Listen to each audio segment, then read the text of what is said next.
conceived in faith and liberty, home of the brave, land of the free, it was the envy of the world. But this shining city on a hill has turned from the Creator's will and let evil take control. Now the reckless men who lead them want to strip away their freedom and to steal their very soul. Hello, everybody.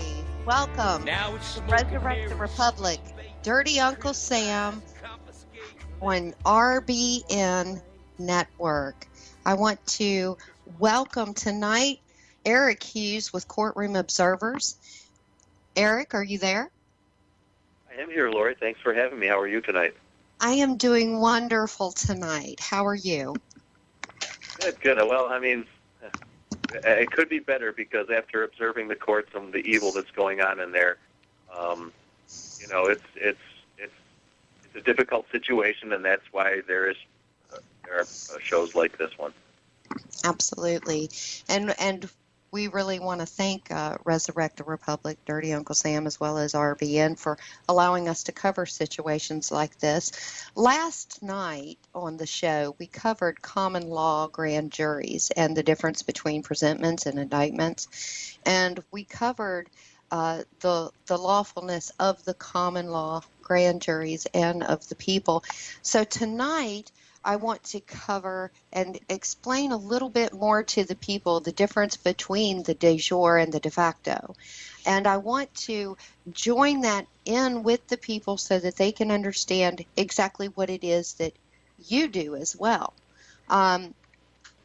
So what I'm going to do first is I'm going to give the individuals that are listening in on this call the difference between de jure and de facto, and then we'll go into how, because we are fighting on the common law grounds with the common law grand juries, but we're also having to fight in their de facto court system as well. And it is important to know both sides so that you know how to arm yourself with truth to be able to protect yourself and to be able to help protect others. Would you agree with that? Absolutely, Lorri. Okay, so de jure under the Black's Law Dictionary definition is a descriptive of a condition in which there has been a total compliance with all requirements of law. Of right, it is legitimate, lawful, by right, and just title. In this sense, it is contrary of the de facto. It may be contrasted with the de grata, in which case it means as a matter of right, as de grata means by grace or favor. And again, it may be contrasted with de adequate, where here it means by law, as the latter means by equity. So that is the de jure. That is, when we are speaking of common law, we are talking about de jure. And when we're talking about statutory, we're talking about de facto. And the definition of de facto, which is an extremely long definition, so I'm not going to read the whole definition to the audience. I am reading these straight out of Black's Law Dictionary, 5th edition. De facto means in fact, indeed, actually. This phrase is used to characterize an officer, a government, a past action, or a state of affairs which must be accepted for all practical purposes, but is illegal or illegitimate. Thus, an office, position, or status existing under claim or color of right, such as a de facto corporation. Legal fraud. Legal fraud, exactly. Sorry, the whispers from the silence in the back. Oh, you sounded wonderful. Hi, Tom. Hi, Lorri. God bless you. I just sat back and was just so proud. You really should have your own show, but yeah, I just wanted to pop in and give you a little sound effects. I'm going to be floating around in the background, but you're handling it real well. Thank you, honey. Wonderful. Well, thank you. Say some prayers for my father. For those of you guys out there, there's a reason why I have Lorri very kindly standing in for me. My father is probably in the twilight of his life, and he is 90 years old. He's lived a very, very, very full life, and he's surrounded by family. He's well loved. And I just had my brother whisper in his ear, John 3:16. Awesome. And we will definitely keep him in our prayers. And I thank you all. You know that God each bless and you. every night. God bless you, Tom. Thank you very much. So now that our listeners have heard the definitions of the de facto versus the de jure. The de jure is the common law. It is the law of the land. It is not the law of the sea. It is not admiralty law, the statutory law, which of course is your de facto. It is what is being held in these quote-unquote courts today, and this is why your constitutional rights, your unalienable rights that you were born with from the very first breath that you took are being violated, because they are not recognizing the de jure and they're going by the de facto. Now, to be able to even make you understand that color of law is even in their codes. In their codes themselves, if you go to 18 U.S. Code Title 242, Deprivation of Rights under Color of Law, and I want to read this to you because it solidifies even more for you to understand color of law does exist. It is not a conspiracy theory. It is in their own codes, and when they violate your unalienable rights, which is the de jure, they have violated your rights under color of law, and they can be held accountable for that. Whoever under color of any law, statute, ordinance, regulation, or custom willfully subjects any person in any state, territory, commonwealth, possession, or district to the deprivation of any rights, privileges, or immunities secured or protected by the Constitution or laws of the United States, or to different punishments, pains, or penalties on account of such person being an alien or by reason of his color or race than are prescribed for the punishment of citizens shall be fined under this title or imprisoned not more than 1 year, or both. And if bodily injury results from the acts committed in violation of this section, or if such acts include the use, attempted use, or threatened use of a dangerous weapon, explosives, or fire, shall be fined under this title or imprisoned not more than 10 years, or both. And if death results from the acts committed in violation of this section, or if such acts include kidnapping or an attempt to kidnap, aggravated sexual abuse or an attempt to commit aggravated sexual abuse, or an attempt to kill, shall be fined under this title or imprisoned for any term of years for life, or both, or may be sentenced to death. So how do we solve the problem?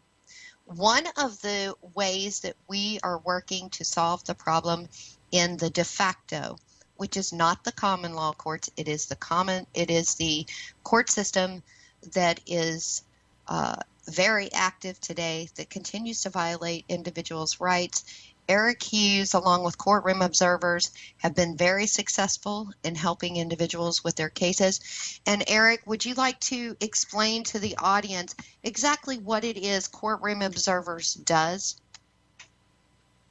Oh, well,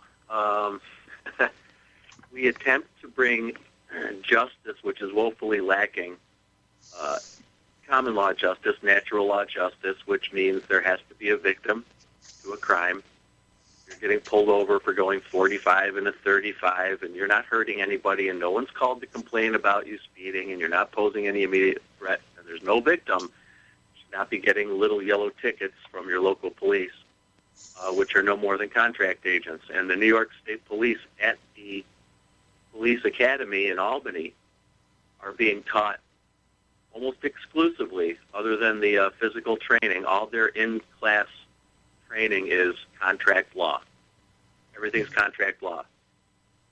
They force you to get a license under state statute, and then they hold you to the contract and all the fine print and details that go with that piece of paper that you sign. Yeah, but here's the only problem with that is that when Guido puts a gun to your head and tells you that your signature, your brains are going to be on the contract, what does that do to the contract?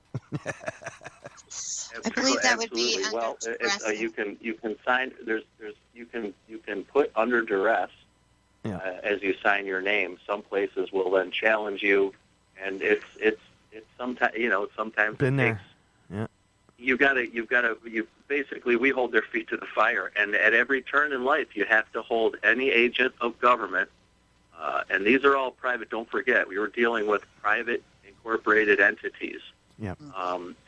Just about every town, county, city, including the federal government, has incorporated themselves in violation of all the public trust and all constitutional standards. They've turned themselves into a private corporation, and every corporation has paper holders, stockholders, shareholders. You'll hear those words. Shareholders, who are the stakeholders. Those are the stockholders of the private corporations that are your county, your city, your state. I'll read you something from the Act to Reorganize State Government in New York, 1925. An Act for Reorganizing State Government in New York, 1925. And this was legislation that was passed in 1925, and it says, first, the Executive Department. The constitutional amendment approved requires that the head of the department shall not be the governor himself, but a person appointed by him, the governor, with the advice and consent of the Senate. So basically what they did right there was they established an executive department, and over that executive department that runs the matters of the state, the governor appoints a person. And then this goes on to the 1925 constitutional amendment says, it is recommended that the Constitution be amended so as to provide that the governor may be the head of the executive department. So they basically put your government into a position as CEO of your county or your state or your city or your town. And it's very difficult to find a town or city or county to live in that's not incorporated. There are some that are. Many on the Native American lands are unincorporated. And some towns are attempting to unincorporate as we speak, but it's difficult because once they get the people who hold office, get that money flow, which comes from incorporation, it becomes a business now. When we call the courts, it says our business hours are. The courts should not be having business hours; they should be doing justice. Yes, they're not. Yeah. The Court of Observers attempts to hold their feet to the fire and at least put in check the and I have to use the word atrocities that are being committed by the courts. Very few cases that come before modern courts in this nation are truly criminal matters. Occasionally, very rarely, it's in the single digits percentage-wise, less than 5%, are truly real criminals, a criminal element out there. And I would argue that anybody involved in, quote, drug war crime are not criminals. That's orchestrated and staged by statutes that are unlawful to begin with. They're legalizing the lawful.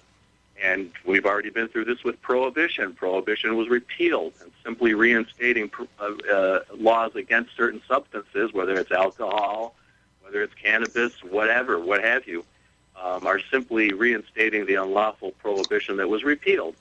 And attaching another substance to it is simply a matter for the courts to make a lot of money, and the private prison industry as well, because it's very difficult to find a prison that's not for a jail. Many county jails are now run privately by corporations. So you have incorporated towns, incorporated counties, corporate jails that are private.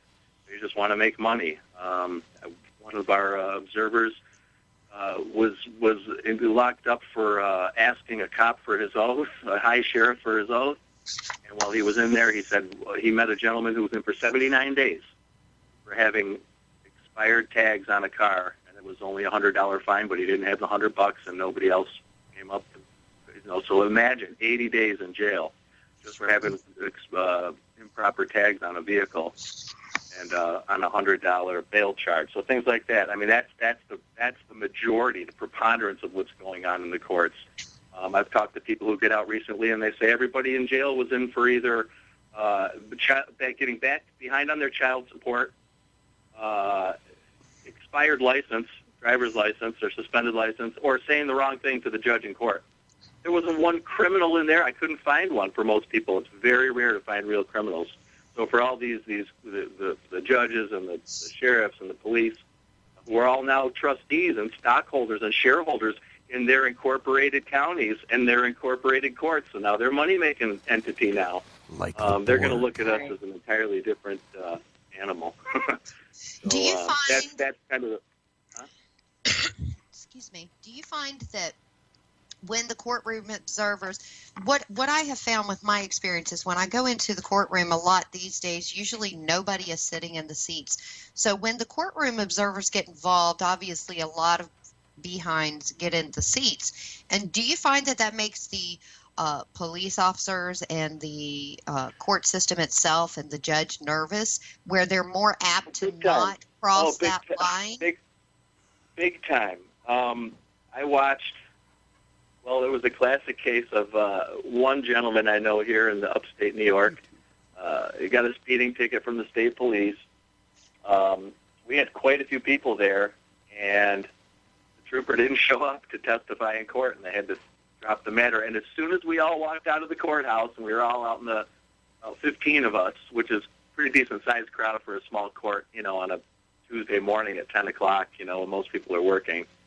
We had well over a dozen people, somewhere between the 12 and 20 people there, about 15. And we were all outside just kind of wrapping it up and saying goodbye, and all of a sudden the trooper pulls in. He must have got the call from the DA saying, okay, they're gone now. No, I think it really does matter. I've seen it matter. Well, these courts have become basically taken over, almost kind of like there's something that kind of goes to mind with that. Check this out. You will be assimilated. I am Locutus of Borg. Resistance is futile. Resistance is futile. You will be assimilated. Yeah, that's what they want you to think. See, here's the enemy wins when people stand down. So if they can install enough fear and enough intimidation and enough maybe, hey, your voice doesn't matter, it doesn't count, it really does. Now, your vote may not count because the electronic voting machines and even the mechanical voting machines are very easily manipulated. And so I don't think there's going to ever be a fair election unless you had paper, write-in, everything was done by write-in and by paper, and I fully support that. People can start taking back their county, and one of the important things is to get out of these electronic voting machines, which can be rigged, by the flip of a switch or a programming manipulation. I agree 100% with that statement. Old school is best. The technology that we thought would, make our lives easier is ultimately going to enslave us. I can make that case on just about all the technology. So and not just the technology, the technocrats that have been programmed to believe that their version of this little utopian vision of these totalitarian fascists is the way to go. I mean, living example. We all know about cannabis. At this point, I have actually witnessed cannabis cure cancer in Colorado. I've seen it happen with my own eyes. You cannot tell me it doesn't work. I know it does.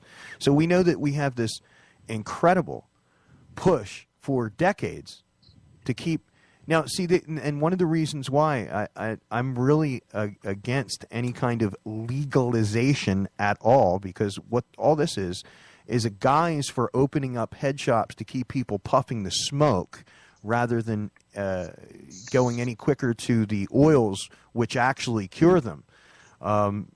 You won't get the oils and the foods and that kind of stuff from just general legalization. They never had a place to say in this. Now, my mother, who suffered the last year of her life, if I would have known what I know now, We'll be right back after a few words from our sponsors, Resurrect the Republic, Dirty Uncle Sam, Lorri Anderson, special guest host. God, I love her. We'll be right back.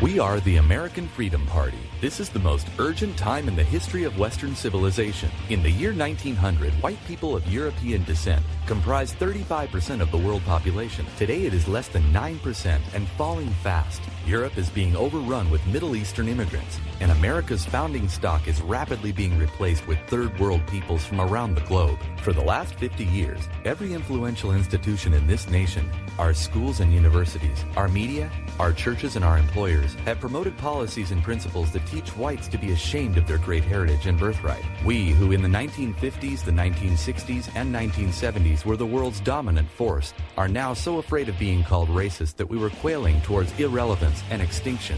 Join the American Freedom Party today. Reach us at theamericanfreedomparty.us or call us at 701-317-5317. Paid for by the American Freedom Party. Homeowners, are you in foreclosure, expecting to be served with a foreclosure lawsuit, or suspect your lender has coerced you into an illegal mortgage transaction? A huge number of mortgages made in the last 10 years have legal issues and are possibly defective. State laws and the U.S. Supreme Court have upheld that defective mortgage documents are grounds for foreclosure defense and for counterclaims in favor of the homeowner. If your mortgage has been sold or assigned since closing the loan, it may be defective and you may be paying the wrong party, and the lender may not have standing or the right to foreclose or collect payments under the law. If you would like to know if your mortgage is legal or not, or know if you are paying the right party, we can help. Our initial consultations are free of charge. We are not attorneys. We are legal researchers and work closely with experienced lawyers who know how to help you find the evidence to help you keep your home. Call toll-free 1-855-2-KEEP-IT. That's 1-855-2-KEEP-IT today. This is a public announcement. Be ready to copy down a website address at the end of this message. If there was ever a doubt in our mind that radio works, it's gone. We have received such response to our $350 down, $99 a month land purchase opportunity from you that we are blown away. To keep our overhead down, we're using an internet-based sales tool so you can buy with confidence and purchase your land in New Mexico with just a click of a mouse and even pay with PayPal. But some people have said they'd like to arrange multiple parcels or have other questions. We'd be happy to talk to you. Call us toll-free at 855-LAND-HO-1. That's 1-855-LANDHO-1. New Mexico land parcels are still available at only $350 down and $99 a month. This is beautiful land near amenities of a city, but far enough away to be private. And in as little as 1 year, you own it. $350 down, $99 a month. As the days go on, the land gets more and more limited, so visit us online at landho.tv, LANDHO.tv right now. Well, certainly there are those who are more responsible than others. They will be held accountable. But again, truth be told, if you're looking for the guilty, you need only look into a mirror. Yeah. Let me preface whatever's going to happen in the future with the fact I'm not your typical cat rapping to shoot you. Anything given certificate is under ownership. Once you know the true predicament, you got a bone to pick. Citizens had to be pledged as collateral chattel before the monarch could start the international battle. They tricked your parents into a human monopoly. That's why they registered you as biological property. Welcome back, Resurrected Republic, Dirty Uncle Sam, Truth Radio broadcast on RBN. Special guest host Lorri Anderson. I'm going to give it to you, honey. God bless you. God bless you. Welcome back, everybody. Welcome back, Eric. And I thank you for talking with all of our listeners. And I have the hope that they will check out your website. Can you give out the website information? You have different cases on there that you are helping with. And I think it would be helpful for them to know where to be able to find your information before we go on with the rest of the topics. Sure. My website is called courtroomobservers.com. That's courtroomobservers.com. And we, get involved in whatever cases come along that are the most egregious, the most grotesque violations of people's fundamental, unalienable and natural rights. Often people that don't really have much of a voice, and we don't always jump right on the biggest case if there's a bunch of other, people in our movement, so to speak, covering certain of the more big name events and more famous events. We cover some of the smaller, so we try to give a voice to those who are voiceless and don't really, and certain cases have just everything in them. Government atrocities, deceit, betrayal, persecution of patriots. Often offenses against minors, and when it's well-connected people, the system doesn't do a thing. And there's cases going on like that right now all over New York. And we can get into that later, some details of certain cases. But our website is courtroomobservers.com. The Shane Bennett case, which is a large gun seizure in western New York, is a case that has national implications. Took place right up the road from where I go to church, and people can just kind of go down, check out the information, and go down the rabbit hole on the website. Shane Bennett gun seizure is if this case gets, it has national implications. This is a major case that if Shane Bennett goes to prison and he's found guilty and it's not overturned on appeal, the state wins, so to speak. It's going to affect state gun laws that are coming down the pike for most of the other states in the nation, even the ones that have decent gun rights now. Because what's it, kid? It's like tyranny is like a cancer. It metastasizes out of New York, spreads throughout the nation. The template for the tyranny is always here. So there's a lot of pushback. I must say that people are waking up in New York. Over 150,000 basically middle-class housewives have refused to let their sons and daughters take the Common Core curriculum tests at their public schools, and that's expected to go up to over 250,000 as we get closer to the to the end of the school year. So that's a huge awakening. Once you get the mother, you don't want to mess with the mothers and their kids. So that's very, and people only 4%. Now this is the statistics. The New York State Police had to be sued in state court to release the numbers of how many people registered their AR-15 rifles under New York's quote-unquote SAFE Act, which are the new gun laws that came along and required that anybody who owns an AR-style assault or rifle or an assault rifle defined as a number of features must register them with the state. And so many people decided they weren't going to do that it was the state who was embarrassed to release the numbers of only 4% registered their rifles. That's less than the number of people that work for the government. That means the government's own people, along with 96% of the rest of us, put their finger in the air, and it wasn't their thumb. So, that's really good. Registration always leads to confiscation.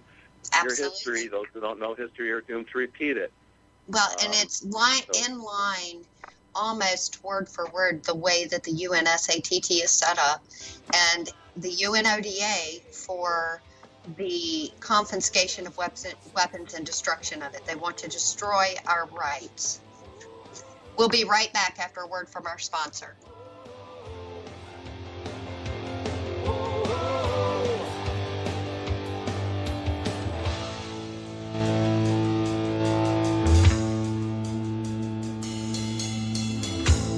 This is the most transparent administration in history.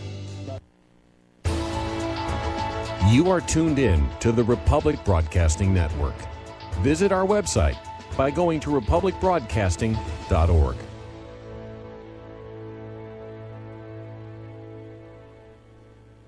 Do you have difficulty taking supplements? Are you searching for a high-quality, complete nutritional drink that your whole family will love? NutriMedical's Life Support has arrived. All of your daily nutritional requirements in one quick, delicious drink. Dr. Bill Deagle's Life Support is a proprietary blend of vegan protein, activated vitamins, essential minerals, amino acids, probiotics, green tea, digestive enzymes, anti-inflammatories, cancer prevention, detoxification, and much more. Your body will high-five you for this one. Life Support is the best complete nutritious meal replacement on the market. Whether you are an elite athlete, have post-operative challenges, chronic illness, elderly, or a family that just wants a quick, delicious drink, try Dr. Bill Deagle's Life Support for optimized nutrition in one great-tasting smoothie. Just add cold water, almond milk, fruit, or anything else you like. NutriMedical's Life Support. Try our great-tasting chocolate or vanilla today. Call 888-212-8871 or visit us online at NutriMedical.com. NutriMedical.com for the whole family. Hi, my name is Chris.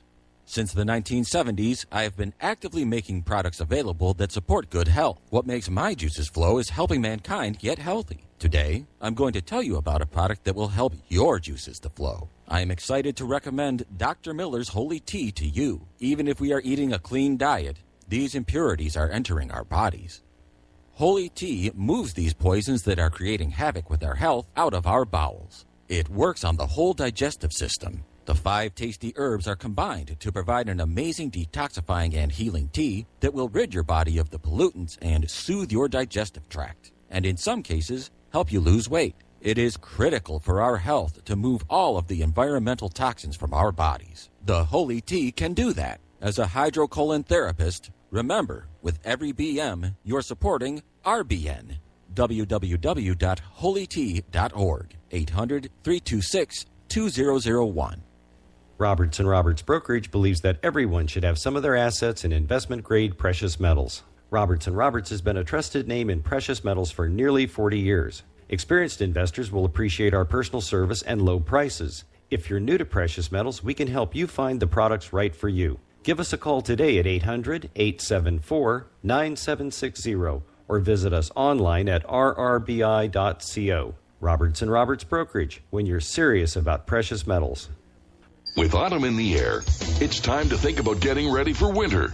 And it's time to save at herbalhealer.com. You'll find amazing seasonal savings to prepare you for the fight against cold and flu season. Like Oregacillin to promote lung health. 30 capsules, regularly $34.95, now only $25. HHA olive leaf, the natural antiviral, normally $16.95, now 60 capsules are just $12. HHA elderberry power, a great flu and virus fighter, regularly $16.95, 60 capsules, now $10. Save on all our homeopathic detoxes. Choose from lungs, kidney, liver, brain, libido, or whole body, normally $26.95, now just $20. Visit herbalhealer.com and click on the Fall Winter Specials button to save on all our natural cold and flu fighting products. Also explore our Herbal Healer Academy correspondence courses that teach you how to handle your health naturally. herbalhealer.com, healing the world with nature, one person at a time, since 1988.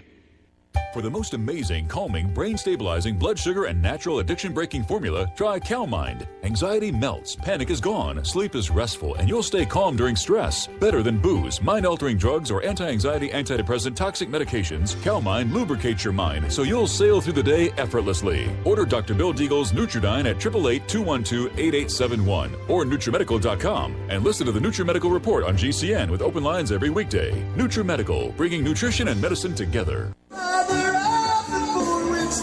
Sails across the sea of years with no provision but in open face. Love is straight to fear.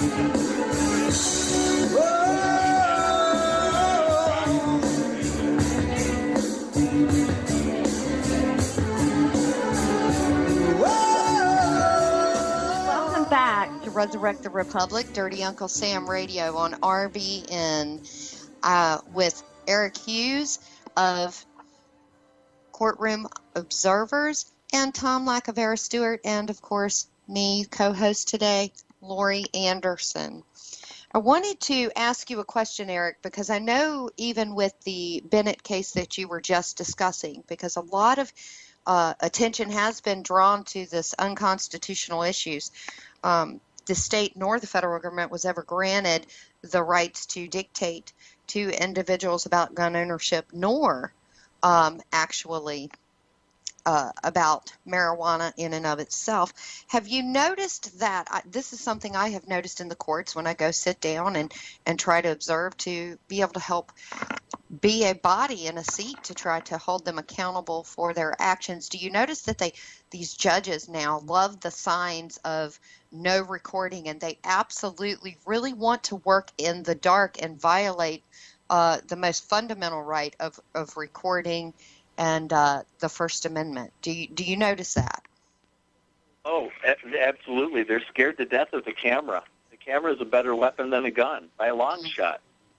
This is why the court, having a Courtroom Observers little group is almost better than having a little militia group, because you're going to affect, first of all, your militia is going to be reactive to more much more serious, way late in the game type of scenarios where violence may be the only option. We don't want that. We're trying to do this, non-violently. If you get into the courts now, we can save a lot of bloodshed later, because if we can start affecting change now, and so anyway, to answer your question, yes, they can't stand the camera. They can't stand the public attention. This is why we got to get cameras into the courtroom. And we also do a phone blitz. We get, I send out texts and do postings on the website. And with my Twitter account and some friends that are also networked together, we can usually get, several thousand phone calls put on the court system. I'll tell you a quick story one day, this in South Dakota, someone that we were trying to help out, we were doing a phone blitz, calling the court, trying to, require them to produce an indictment, which they didn't have, require them to do the constitutional and common law thing in their court. And so we were just basically making our voices heard. So many people called that the judge went to get a phone to get a line out of the courtroom to get an interpreter for someone who was coming up that didn't speak English, and couldn't get a line out of the courtroom, and he had to let the guy go. So that was kind of neat. And that guy didn't know anything about any courtroom observers, and we didn't know anything about him, and he got off just because of a phone blitz we were doing for somebody else. So just kind of just to show you how God works in very interesting ways. You may not really even see or know the help that you're going to be giving to people by getting involved with just making some phone calls. If you see a case up there, we put numbers up. We put numbers of the sheriff, of the district attorney, of the judge's chambers. And so I encourage people to call if you want to help somebody, if you take interest in a case, if you're a gun person, you're interested in the Second Amendment, get involved in the Shane Bennett case. Start putting heat on the court of Judge Duran and the District Attorney Michael Tantillo in Ontario County, New York. It's a very dangerous county. They have signs at the entrance of every town in this county that announce the Freemasons. Masons, ancient, free, and accepted. And they announce their presence very clearly with blue signs. It's all out in the open. And all the sheriff's stars have been changed from the 5-pointed, historically accepted constitutional sheriff's star to the 6-pointed Masonic symbols. It's a very interesting county. And if I had a minute, Lorri, can I discuss who the enforcers are really for all this tyranny? And as we get into the courts, I'd like people to realize that the bar, I think you touched on this before, Lorri, I'll extend it out. The bar is a private association. Yes, and it is. You, in almost every court in the nation, it's very difficult without some serious paper filings and really holding their feet to the fire and sometimes having to sue in federal court. You get the right to represent yourself or to help somebody else as a counsel without being an attorney. To be a lawyer for somebody without being a member of the bar. And almost all the courts, and I just had this happen in the Shane Bennett case, I walked up to assist Shane and required that the court produce an indictment from a grand jury, which they did not have. And, boy, the judge didn't want to hear it. Are you an attorney? I said, well, no, I know the law, but I am not a paid member of the bar. Well, then you can't. He shut me right down, and I have every right under multiple Supreme Court decisions to stand as what's called next friend and counsel to somebody who doesn't want to get a corrupt attorney that belongs to the Bar Association, which is a private club. Now, people, this is not a governmental organization, although they're sanctioned as if they were by the government. And this is not a college. This is a country club. And so to practice law in the state of New York and almost every other state, you have to be a member of this private country club called the Bar Association. And if you don't, and don't forget all the judges are also attorneys, so they're a member of this private organization as well. So they're not really going to have much incentive to allow anybody to come in and basically operate out of their club. And I'd like to read the definition. Yeah, go ahead. I was going to say, to back up what you were just saying, so that individuals that are listening in can search these Federal Rules of Civil Procedure, Rule 1728 USCA, next friend. A next friend is a person who represents someone who is unable to tend to his or her own interest. And then the NAACP versus Button and United Mine Workers of America versus Gibbs and Johnson v. Avery it's members of groups who are competent non-lawyers can assist other members of the group achieve the goals of the group in court without being charged with unauthorized practice of law. And then in Roadway Express v. Pipe, it is amazing what it says. It says, due to sloth, inattention, or desire to seize tactical advantage, lawyers have long engaged in dilatory practices. The glacial peace of much litigation breeds frustration with the federal courts and ultimately a disrespect for the law, unquote. And then in Schwer versus Board of Examiners, it says, quote, the practice of law cannot be licensed by any state, lowercase, or state, capital. So that's just to confirm what you were just saying.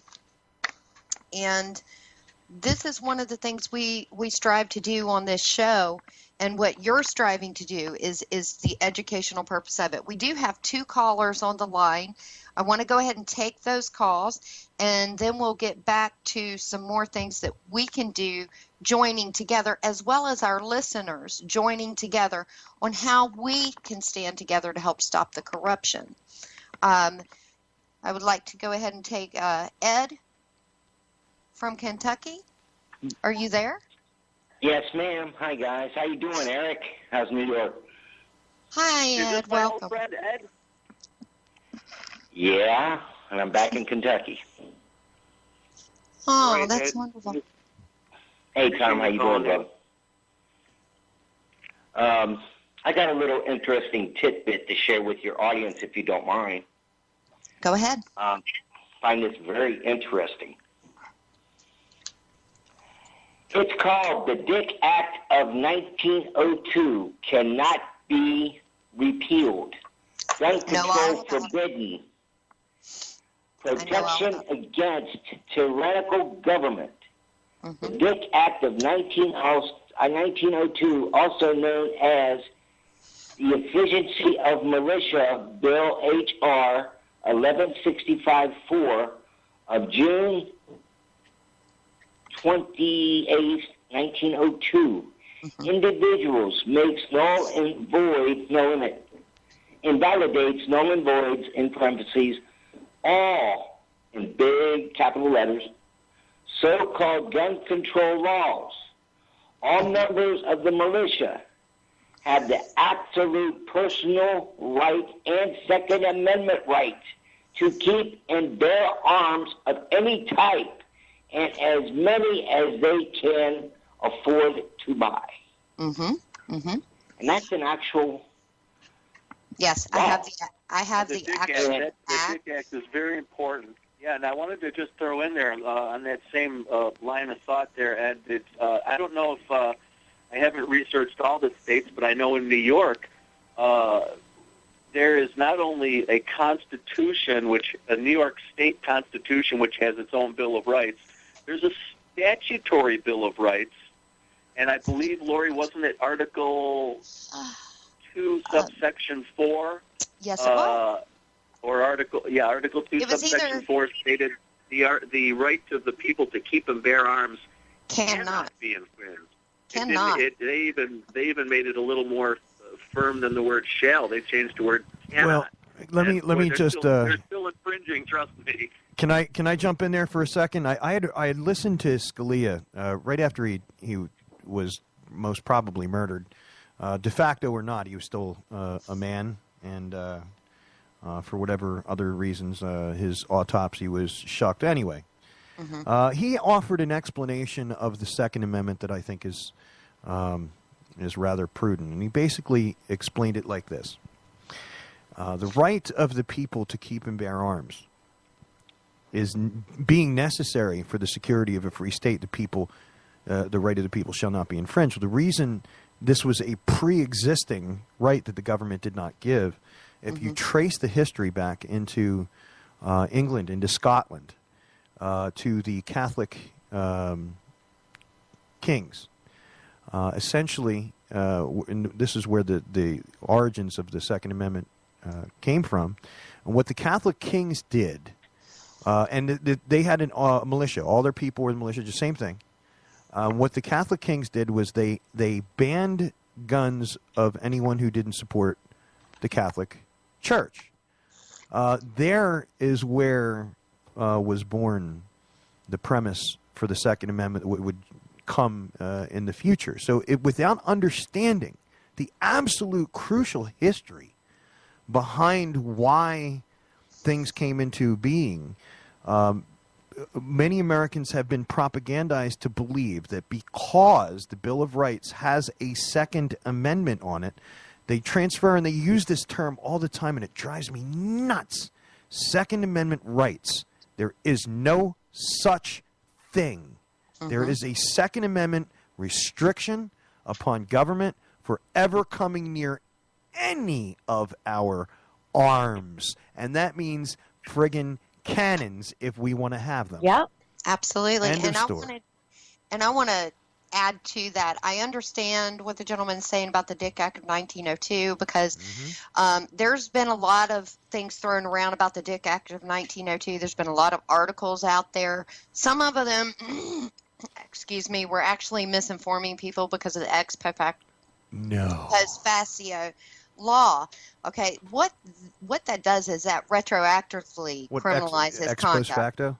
Yes. Yeah. Thank you. And what that does is that retroactively criminalizes conduct which was not criminal when it was done. Right. It does not make it to where an act cannot be changed, altered, or abolished. Now, here's the kicker with this. On the Dick Act of 1902, it clearly establishes the difference between the military, the militia, the organized militia, and the unorganized militia, and all of that. But it could, if they wanted to change it, they can do it legislatively. But the fact is, they can't do it lawfully because they're not even allowed to touch the Second Amendment. They're not allowed to touch any of our weapons. Yes. Why would we place a restriction upon government to say, okay, well, here's the thing, government. We have this pre-existing right that existed before you were ever even a thought in anybody's mind.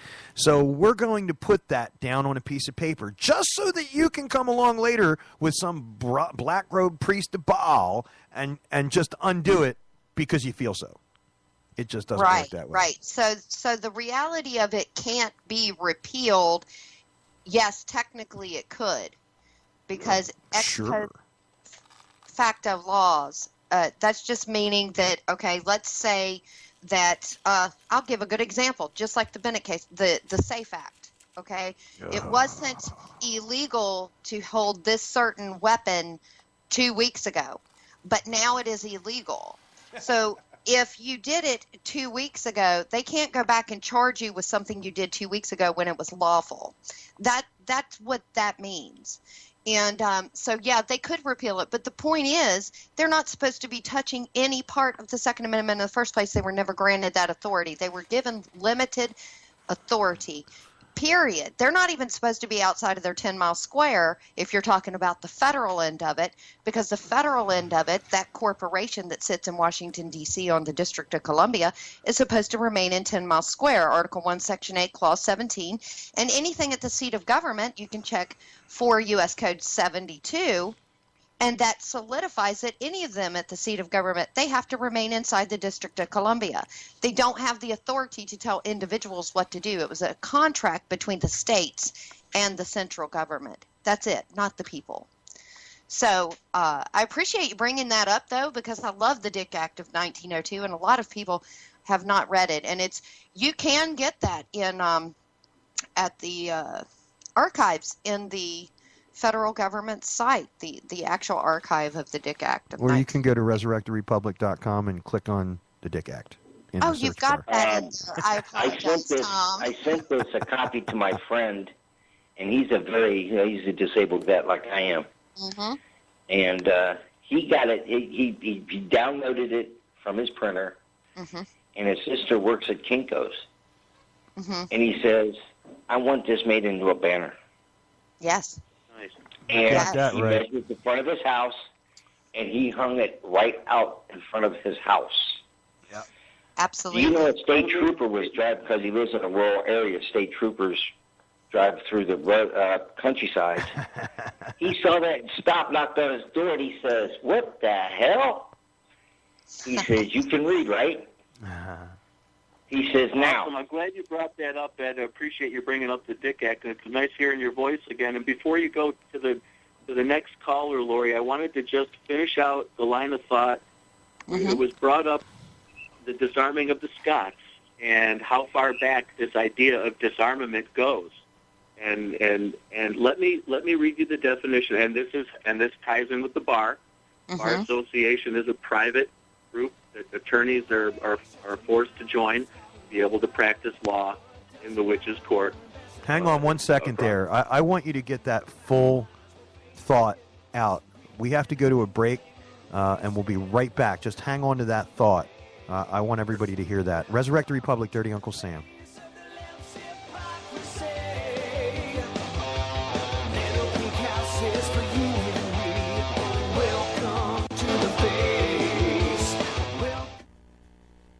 Homeowners, are you in foreclosure, expecting to be served with a foreclosure lawsuit, or suspect your lender has coerced you into an illegal mortgage transaction?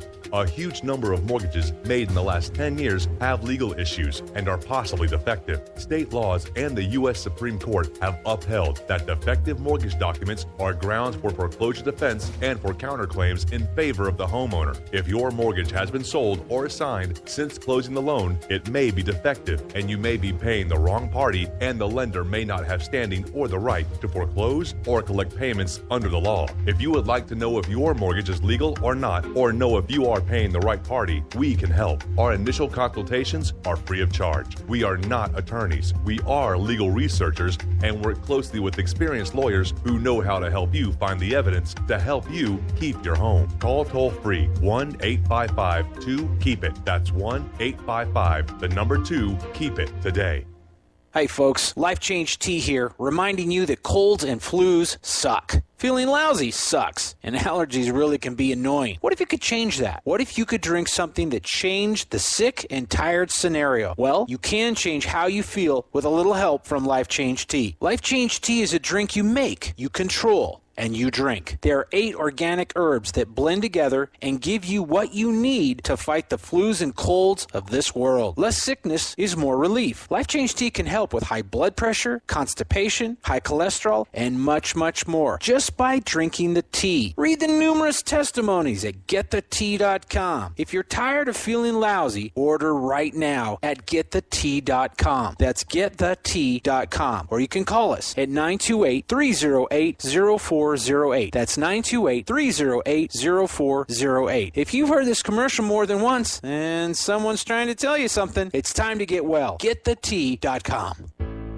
My name is Don Wiskin, and at 42 years old, I suffered a massive heart attack and was told I'd be on disability for the rest of my life.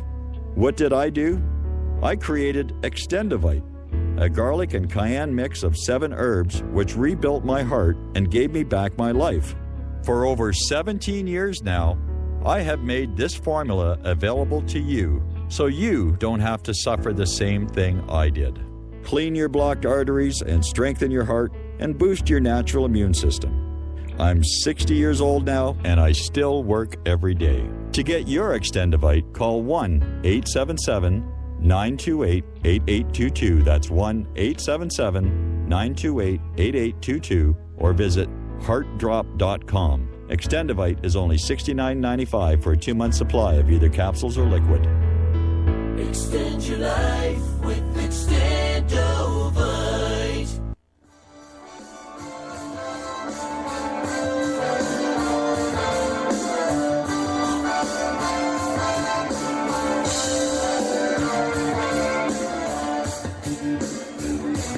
Welcome back.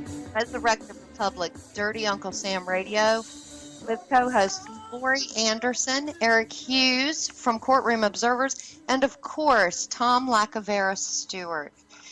We have been discussing the Second Amendment rights, the court cases, the Dejure versus the Defacto, and how we can unite by education as well as unite physically to go into these courts, the de facto courts, and be able to help individuals with what is going on. Right before I go right back to you, Eric, for you to finish your statement, I wanted to the NYCIVRTS, and it is Article 2, Section 4. This is the New York statutory Bill of Rights that we were talking about, and it's, quote, a well-regulated militia being necessary to the security of a free state. The right of the people to keep and bear arms cannot be infringed. I don't know how much clearer that can get. If you would, go ahead and continue with that, Eric, your thought. Sure. Well, I want just kind of people to take their mind back and look at the overview of history for a second here. We're going to look at things like the globalists do in the grand scheme. When the people who we are battling, the tyrants of the witches' court and all their enforcers and all their henchmen and henchwomen, they have a long-term plan, especially at the very top. And they go hundreds of years out. And so I'm going to take people back now. So it was brought up by Tom how far back in history the idea of disarmament goes, how it started with the original, the leaders of the Vatican and the royal families of Europe, basically conspiring to disarm the slaves, disarm us, the people, the middle and lower classes, or restrict their right to bear arms so much that it just becomes impossible, and you're going to spend your whole life, worrying about, how you're going to take a pistol grip off an AR-15, and they've done that. It's called a New York AR, and it's the weirdest looking thing you've ever seen. So, but let me go back to innovation. Now, so I'm going to read something here now. This is we've got the Bar Association, which are corrupt attorneys that belong to a private club. All the judges that put on the black robes. That's why I call it the witches' court. Yes, sir. Because only Luciferians wear black robes. It's an overt statement of where they are, where they stand. Okay, now I'm going to read the definition of the organization that decides who gets to be appointed to be the attorneys. Who picks them? Here's the pickers. Here are the kingmakers, and here's who chooses who the attorneys are going to be. It's called Inns of Court. This is right out of the Black's Law 5th edition dictionary that Lorri was reading out of before. Inns of Court. That's capital INNS, and the word of, and then the word court. Inns of Court. Now listen to this. I'm going to read actually two definitions. A really short one out of American Heritage Dictionary, and then just a little bit longer, like a paragraph out of Black. So let me bounce back over to American Heritage and just give you the short. So this will be a little easier to digest. The Inns of Court. Let's see. Here we go. The four legal. Hang on, right there. You know what? I'm not going to have you start on a break. We're going into the second hour. Sorry, that was a little short. Just hang on to that thought, and we'll come in fresh on the new hour. Resurrect the Republic, Dirty Uncle Sam, Truth Radio broadcast on RBN. We'll be right back.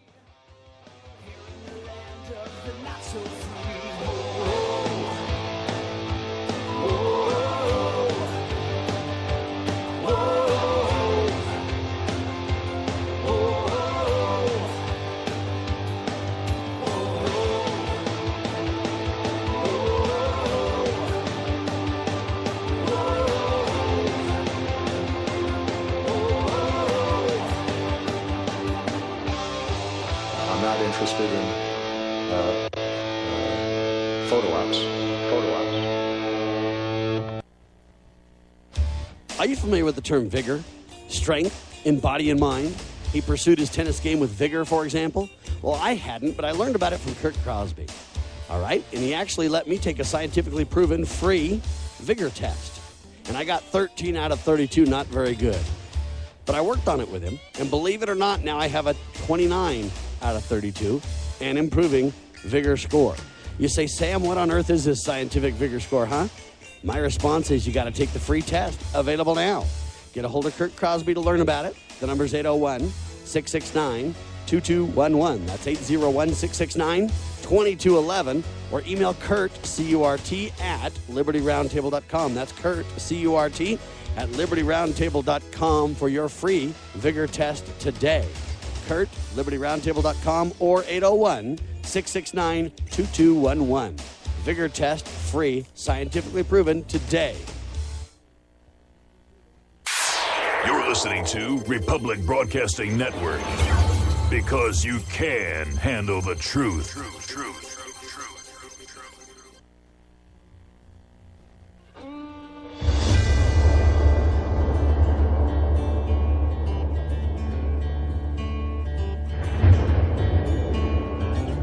There was a mighty nation, blessed above all of creation. It was a rare and precious pearl, conceived in faith and liberty, home of the brave, land of the free. It was the envy of the world. But this shining city on a hill has turned from the Creator's will and let evil take control. Welcome back to Resurrect the Republic, Dirty Uncle Sam Radio, with Lorri Anderson, Eric Hughes of Courtroom Observers, and Tom Lackaveras Stewart. Eric, you were getting ready to go into some information right before the break. Can you go ahead and speak with the people about that? Sure, yep, and I was a little woefully lacking in mentioning one arm of the triad of evil. I mentioned the witch's court. Those are attorneys who put the black robe on. You have the attorneys in private practice who feed on the court. It's a symbiotic relationship. You also have, I neglected to mention, the legislators, the ones who pass the laws, or almost all attorneys or out of the military intelligence field. You almost have to be an attorney to run for office on either the Democrat or a Republican ticket. So you have the people passing the laws, attorneys, member of the bar or private club, the witch's court, the judges, members are attorneys, members of the private club, and supposedly the attorney in private practice who you're going to be relying on to defend you if you have to go in front of the witch's court. They're also a member of the same private club called the bar. Now, guess who belongs to the bar? Inns of court. And here's what Inns of Court are. This is out of the American Heritage. The 4 legal societies in England, founded about the beginning of the 14th century, consisting of Gray's Inn, Lincoln's Inn, the Inner Temple, and the Middle Temple. Note the Masonic references. That was my commentary, which have the exclusive right to confer the degree of barrister on law students. That means they pick who the attorneys are, okay? Right. You have four Inns of Court, Lincoln's Inn, Gray's Inn, Inner Temple, and Middle Temple, obviously Masonic temples, which have the exclusive right to confer the degree of barrister on law students. Okay, now that's been going on since the beginning of the 14th century. So you got to figure about the year 1325, which is when about William Wallace was born. William Wallace's father would have been at the signing or around the time of, been alive and in his prime, about the time of the signing of the Magna Carta, the Great Charter of Civil Liberties, signed at Runnymede in England in the year 1215, upon which all our fundamental rights and Constitution and all that stuff was based on. It was all founded upon the Magna Carta. So anyway, let me read the definition of Inns of Court out of the Black's Law Dictionary. This is what the attorneys use, the members of the bar. Now listen to this. There's going to be a word in here, and most of your savvy listeners will grab up on it. Here we go. Inns of Court, a little bit longer definition. These are certain private, unincorporated associations in the nature of collegiate houses located in London and invested with the exclusive privilege of calling men to the bar. That is, conferring the rank of degree of barrister. So they're picking the attorneys. Okay. They were founded probably about the beginning of the 14th century. The principal Inns of Court are the Inner Temple, the Middle Temple, Lincoln's Inn, and Gray's Inn. The 2 former originally belonged to the Knights Templar. The 2 latter to the Earls of London and Grey, respectively. These bodies now have a, quote, common council of legal education for private lectures and holding examinations. The Inns of Chancery, distinguishable from the foregoing, but generally classed with them under the general name known as Clifford's Inn, Clement's Inn, New Staples Inn. So they've morphed and changed their name. They were formerly a sort of collegiate houses in which law students learn the elements of law before being admitted into the Inns of Court. So There you go. And you have since about the year 1325, okay, so right about within less than 100 years after the signing of the Magna Carta, shortly after William Wallace was captured and killed and the Scots had their rebellion over what? Disarmament. This has been going on, and don't forget now, this Bar Association, the attorneys picked by the Inns of Court, they have it all set up. It's out of London, and so you have a private club out of London, England, telling the attorneys in the United States that they can do whatever they want because they have sovereign immunity. And that's why, and they think what the attorneys and the judges actually think what they're doing is legal and lawful, and it's nothing of the sort.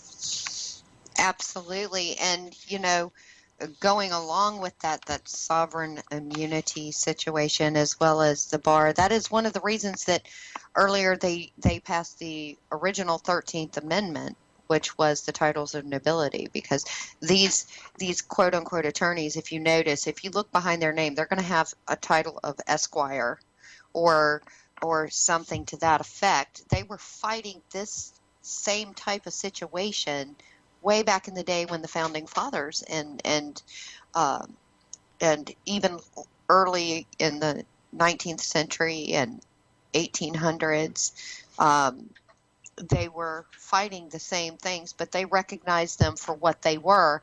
And these days, unfortunately, because we've been propagandized so much by mainstream media and by the public school system, has twisted, manipulated, and lied, everybody doesn't know that you have a right to the practice of law, including medicine, is an occupation of common right, as per Sims v. Athrons states. It was a 1925 case. And it also states that you cannot license an occupation of common right in Reedfield v. Fisher. So what many people do not understand, because, like you said, the attorneys are writing the laws, they're enforcing the laws. When you get into their system, the de facto, you're looking at, you've got a bar attorney sitting on the bench, you've got a bar attorney as the prosecutor, and you've got a bar attorney that is the public defender, and they are all only subject to and loyal to their club. They are not loyal to the individual. Nobody in this day and time really truly gets due process.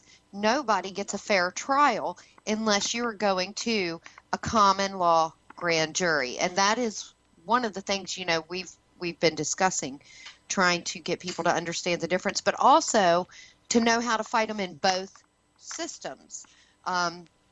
One of the things that is very helpful for individuals to know, get the word out about jury nullification. You can go to the 10th Amendment Center. They've got great information that you can even print off packages. Jury nullification packets. You can print them off and you can pass them out. Mail them to your neighbors, not just people who are already known to be on the jury. The more, knock doors, hand them out, because the more people that know, when they do get chosen to be on a jury, then they know what their duty is. Not just their right, but their duty, because a jury is to protect the people from an overreaching, out-of-control government. Let me back you up on that. I'll tell you right now, I have very, very good sources from inside the system. The jury, the people who, the tyrants and the enemy are very, very, very scared of jury nullification. That's their Achilles heel. That's their weak spot. That's their soft spot. It's extremely. That's a place we can really, because that's a lawful mechanism for the jury to judge, not just the facts of the case, but the justness of the law. If the law stinks, they can say the person's not guilty, because it doesn't matter if they broke that statute. First of all, there's a difference between statute and law. Right. I would argue the law is very fundamental and can be narrowed down to very few things. No victim, no crime. There's just no. If the state's trying to claim that it's a victim, okay, where's Mr. State? Bring in Mrs. State and bring in Helen State and let her make a statement for the right. They can't do it. It's a fictitious entity. And I've actually had attorneys look me in the eye. Well, they wouldn't look me in the eye, actually. They looked down at their shoes and turned red. But, yeah, it's a fictitious entity. Yeah, it exists. Yeah, it's real. They actually think that fictitious entity has reality. Before you go to your next caller, we may have someone who I asked to call in. Hope you didn't mind to give us an update on a case that's going on in Colorado. Sure. A man named Steve Curry. Steve Curry is a phenomenal patriot. An older gentleman who's extremely intelligent. He knows the common law extremely well. He knows how to communicate it. He's a great speaker and orator. He's a really nice gentleman, and he's getting he's incarcerated right now. There's so many things going on in this case that are a violation of his fundamental rights that it's too many to list. But I would like to get an update from if that's the person I asked to call in. Sure. When you get to them. But just before you go to them, I wanted to tell you, for 3 tenants, I wanted to just pick up on something you were just talking about. You're not going to get justice in the courts because everybody's a member of the same private club. Yeah, the 3 tenets of the New York bar are, number 1, protect the judge, number 2, protect the opposing attorney, which is usually the state, and number 3, serve the client. Right. Last on the list, bro. So anyway, back to so what something where your listeners can actually get involved with tonight for solutions, because I'm big on solutions. That's why I do courtroomobservers.com. How do you get involved? Even if it's just lending your voice. Don't underestimate your voice, people. Making a phone call a couple of times a week for a month on someone's behalf really helps their case. Sending emails helps.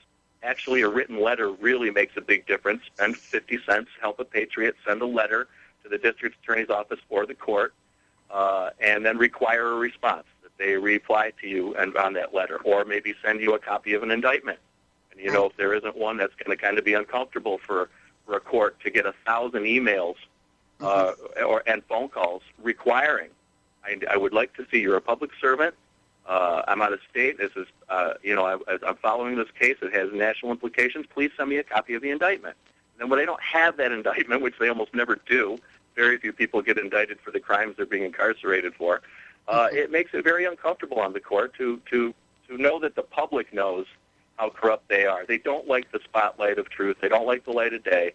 They don't like the camera. They don't like public exposure. So we give them lots of public exposure. That's one of the things we do well. So Steve Curry in Colorado is a phenomenal man. He's incarcerated right now. I was hoping, see if your caller has any details on that. And if not, I can throw out what I have before the show ends, and I'll bounce it back to you now, Lori. Okay, all right. Johnny on line 2, are you there? Got me, Lori? Yes. Is this Johnny? This is Johnny B. from Missouri.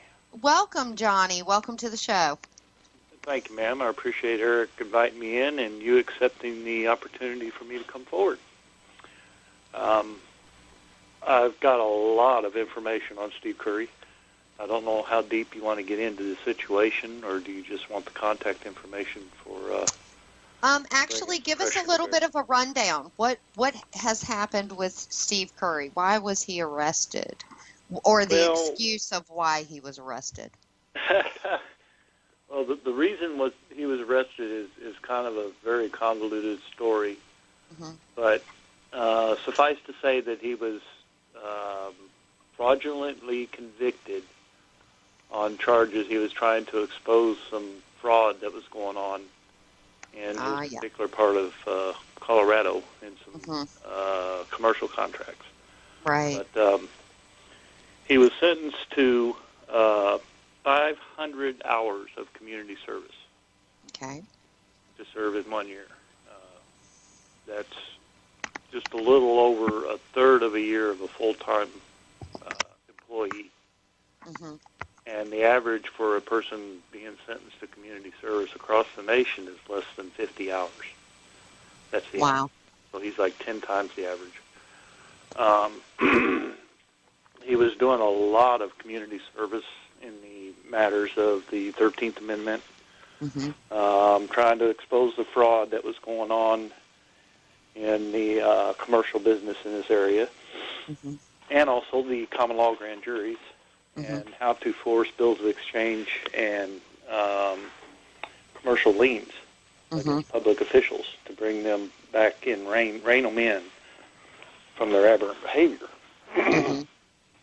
So, last November, they arrested him on a courtesy restraint warrant issued from one county to another county. And they put him in jail. Let me see. Well, I might have to hang on to that. A courtesy restraint. Now, that is the first time I've heard of courtesy restraint. Yeah, they call it a courtesy hold sometimes. They do that. The marshals will do that a lot when they pick up somebody and they want to hold them in a place. This happened to a guy, Jason Van Elst, down in Florida. In Florida, they took him out of county jail, stuck him in a federal detention center, and said, "We're not letting you out until you start giving us names." And they call it courtesy hold. They asked the jailer, "Hey, we're the marshals. Do a courtesy hold." There's no lawful reason. There's no arrest. There's no indictment. They call it a courtesy hold, and it's bizarre and it's disgusting. Oh, so NDAA. Gotcha. Along the same lines, I've got another friend that actually he was bringing pressure to bear against the court under subject matter jurisdiction. Mm-hmm. And he actually had a courtesy arrest warning served on him by 2 federal marshals. No, it was the FBI. The FBI gave him a courtesy arrest warning. Mm-hmm. So get your head around that term. I know. Someone in an executive position ordered these agents to go tell this guy to stop what you're doing, or next time we come by, we're going to arrest you. Right. I mean, come on, fraud, guys, fraud. Yeah, and they don't like subject matter jurisdiction being challenged, because once subject matter jurisdiction is challenged, for the listeners who don't understand this, the prosecution, not the one who is challenging, but the prosecution, the person who is claiming that they have jurisdiction over the subject matter in which is of that case, they have to be able to prove that they have jurisdiction before the case can go forward, or at least that's the way it's supposed to be in court law, Supreme Court law, and in their statutes and everything else. But they don't tend to abide by that, do they? Well, they have the gun in the room, sis. So True that. We've got to go by who's got the bullets. Right. But anyway, Stephen was pulled in to serve out a year term. And shortly after getting in there, they realized what level of existence Stephen was at, and he was brought into a trustee position. Now, trustees in Colorado, they get is given 10 days a month good time off of their sentence. Okay, so he has 50 days off of his release date. Because he was, there was another deal where they was going to give him, he only had to serve 6 months actual jail time, because his sentence was only 500 hours of community service over a year, so they cut that in half when they incarcerated him. Okay, then they made him the trustee. And the trustee gets the 10 days off a month for good time. And then all inmates get 3 days off of their sentence for each month that goes by that they have no problems while they're there. Okay, so consequently... And are you saying he was getting none of that? They were singling him out for more severe punishment, more severe treatment, Johnny, is that true? Well, I'm working forward here. With all that rolled together, he should have been released 27th of February. Oh. They're talking now like it's going to be June before he'll be released. And actually, further down in their press release, we've got, originally Stephen was taken directly from Mesa County Detention Center to the Montrose County Detention Center for a 1-year term at each facility. So they were going to hold him for 2 years. Okay. Montrose County District Attorney's Office states that there is no courtesy hold on Steve Curry, nor any bond of any kind per Connie Bedwell, his power of attorney. Therefore, the second year is null and void. Calculations by the officers at Mesa County resulted in a release date of February 27th, but he has continued to be held as it is suspected that Sergeant Roundtree, it's a female deputy, has deleted all of the good time allotment in his computer records.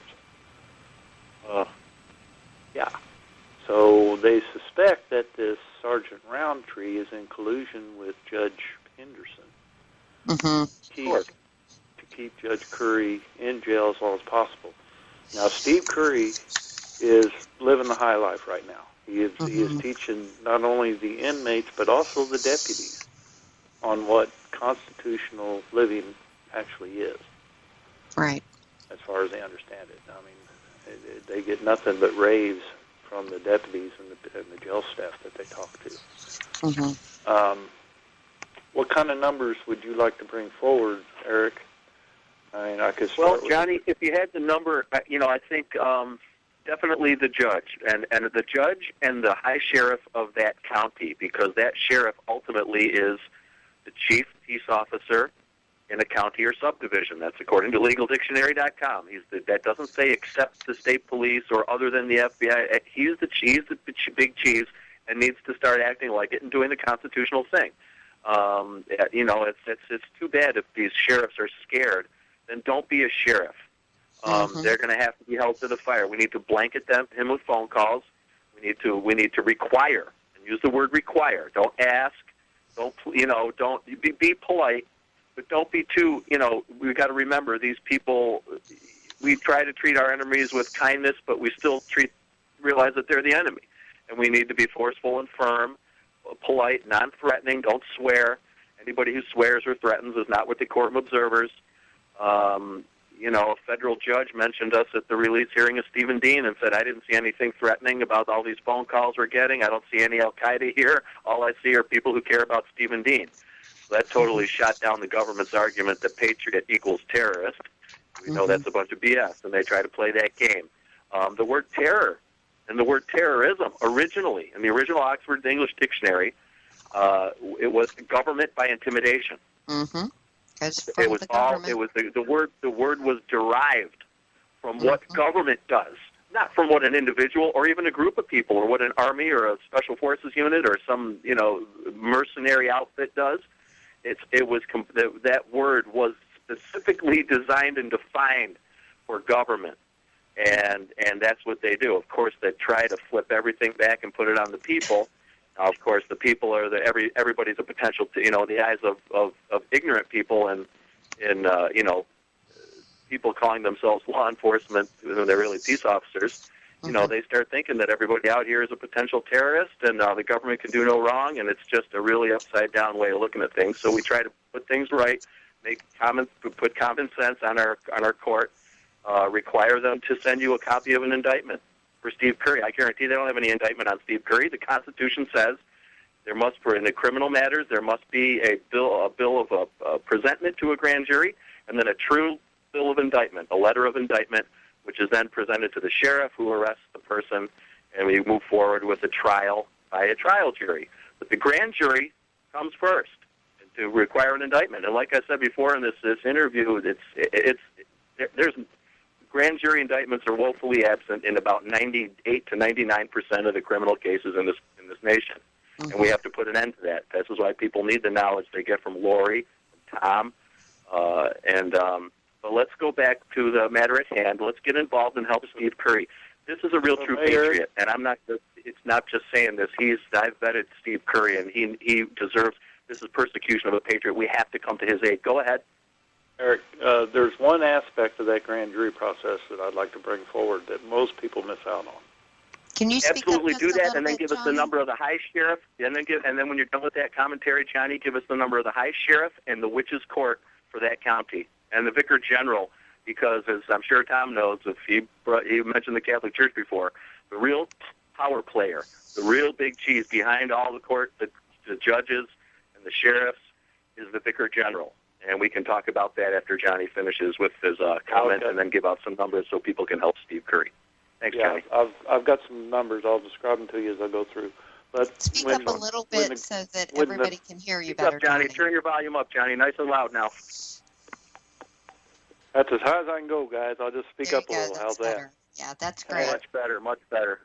Okay, now when your grand jury is going through its deliberations and they take the presentment and they hand that presentment back to the grand jury administrators, which is the investigative side of the grand jury. They call forward the grand jury and they handle the paperwork and everything. Okay.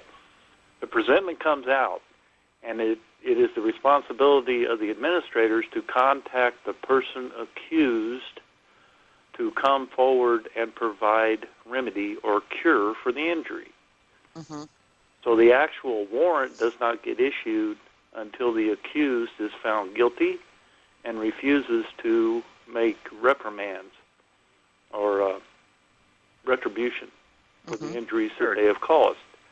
So the crime really doesn't occur until the guilty party refuses to fix what they broke.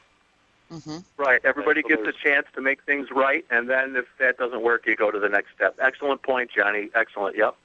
Yeah, most people miss out on that. The grand jury is a powerful tool. We just got to get our heads around what it actually uses. And if we can get all this, it's very fair.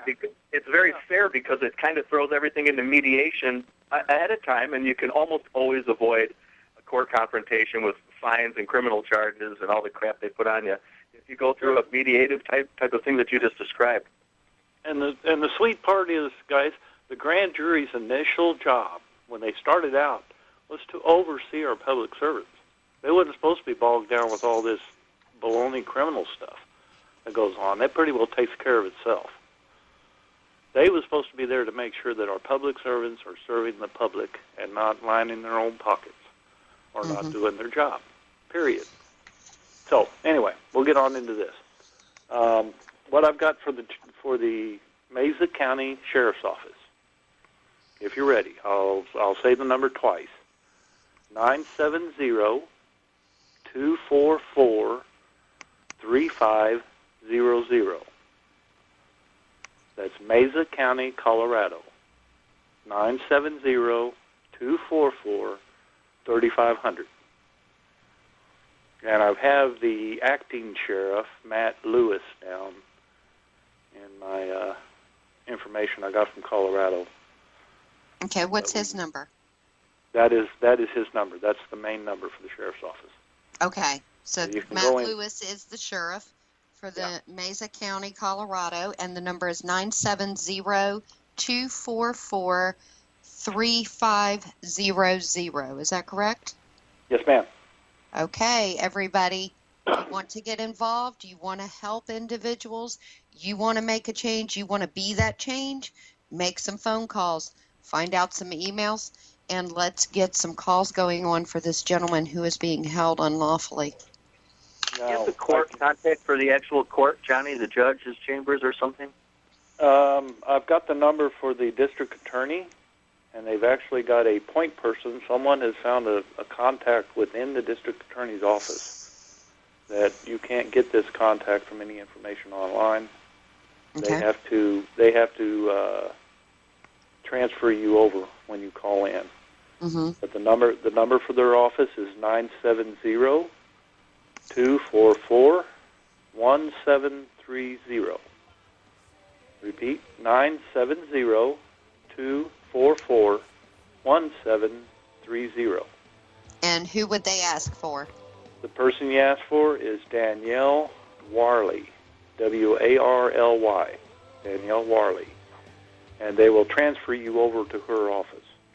Okay, wonderful. We'll be back right after these messages from our sponsors. Transparent administration in history. You are tuned in to the Republic Broadcasting Network. Visit our website by going to republicbroadcasting.org.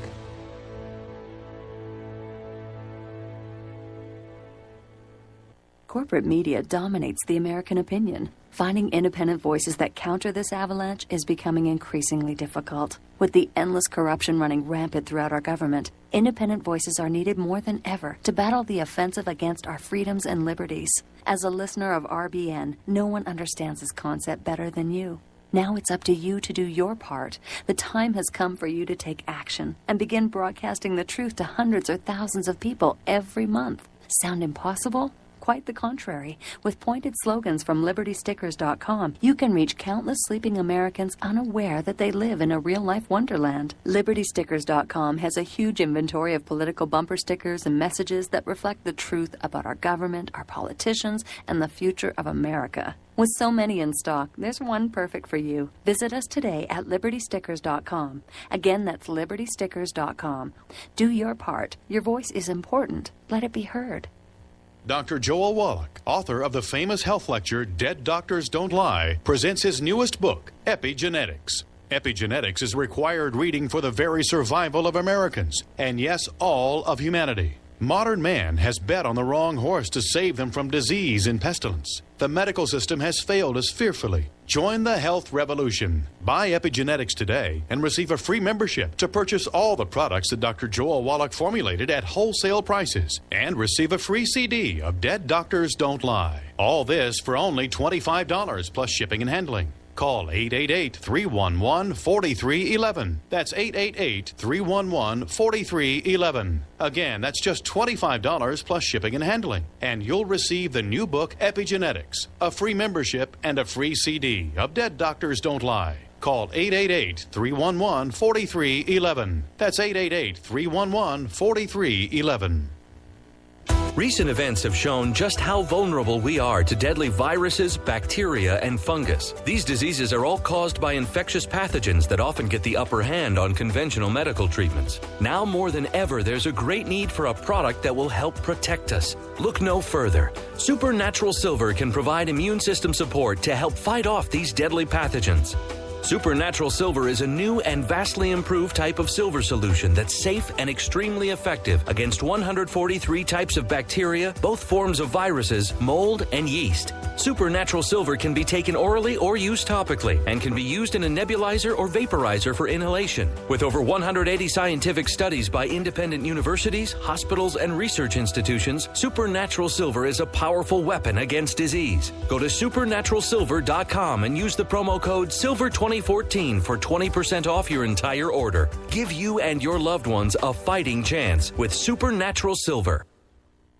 Homeowners, are you in foreclosure, expecting to be served with a foreclosure lawsuit, or suspect your lender has coerced you into an illegal mortgage transaction? A huge number of mortgages made in the last 10 years have legal issues and are possibly defective. State laws and the U.S. Supreme Court have upheld that defective mortgage documents are grounds for foreclosure defense and for counterclaims in favor of the homeowner. If your mortgage has been sold or assigned since closing the loan, it may be defective and you may be paying the wrong party, and the lender may not have standing or the right to foreclose or collect payments under the law. If you would like to know if your mortgage is legal or not, or know if you are paying the right party, we can help. Our initial consultations are free of charge. We are not attorneys. We are legal researchers and work closely with experienced lawyers who know how to help you find the evidence to help you keep your home. Call toll-free 1-855-2-KEEP-IT. That's 1-855-2-KEEP-IT today. Father of the moon, which fills my sails, flows the sea of years. Welcome back to Resurrect the Republic, Dirty Uncle Sam Radio on RBN. Here with me, Lorri Anderson, Tom Lacavera Stewart, and Eric Hughes of CourtroomObservers.com. We have a guest on the phone named Johnny. Johnny, would you like to finish what you were saying before the break? Yes, Lori, thank you very much. I'd like to share everybody Steve Curry's case number. Okay. Which, when you move in with the Vicar General or the DA's office, you'll probably need his case number for them to get the matters under their fingertips. And that is 12 M as in Mary 265. Okay, and that is 12 M as in Mary 265, correct? Yes, ma'am. And that's okay, Steve and Curry. Can you spell his last name for everybody? It's just like the spice. Curry. Okay. So we have Steve Curry, everybody. His case number is 12M265. That would be great when you make your calls as well and your emails being sent out to put that as a reference point as well when you are reaching out to speak for this individual. I wanted to say, because you had said about the judge and they think they have judicial immunity, and I was looking at an interesting case, and it is